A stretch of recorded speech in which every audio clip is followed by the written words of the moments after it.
Who committed more casual atrocities, Jean Grey or Sonic the Hedgehog? Spoiler warning, only one of these can be forgiven, and she's a redhead. A lot has been said about how Jean Grey was too evil of an antagonist in Spider-Man Brand New Day, but I wanted to remind people of the other Omega-level threat that everyone seems to have forgotten about. In the first Sonic movie, which came out in 2020, perhaps why people forgot, despite saying they never, Sonic caused an electromagnetic pulse. Not a power outage, but an EMP. The implications of that are arguably worse than anything Jean does, but more on that in a minute. Jean is young, inexperienced, powerful, and on a quest to save her sister from a secret government organization. Plus, she's a redhead, so that's like double XP. While she does make some mistakes, I believe these noble pursuits entitle her to a little leniency, a hall pass, if you will. On the other hand, Sonic has blue hair, which is less preferred in my book, but not only that, he also causes an EMP to take out all electronics and power in the Pacific Northwest. He did this because he was lonely and pent up with boyish angst, insubordinate and churlish. Yes, Jean subjects some people to some mild inconveniences, from potentially freezing a priest mid-baptism, there's apparently one Catholic church near Roosevelt Island, prolonging a prostate exam, there are multiple medical centers in the region, interrupting public sanitation, this, helping people grow their gains in the gym,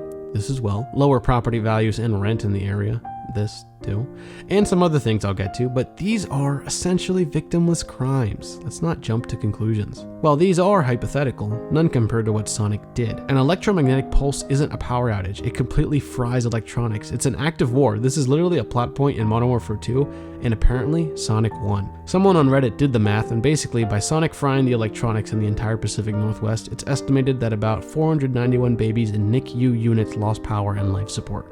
Draw your own conclusions. Adding to this, consider how many refrigerated medications were spoiled, refrigerated food wasted, the cost and utility of a literal satellite being destroyed, and the other implication of the loss of emergency services in an area that potentially gets 3 to 4 heart attacks every hour. Now, I'm not saying Jean didn't make mistakes. Yes, she kind of broke Bruce Banner's sobriety, but we're all on a journey. She has a reverse Flash moment with Peter, which is admittedly tasteless, but how else will she learn the importance of boundaries?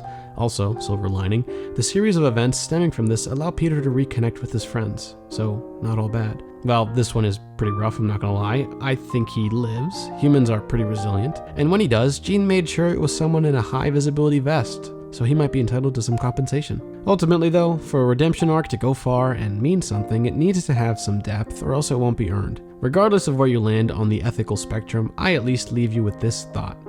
Jean Grey is at least as innocent as Sonic the Hedgehog, if not more.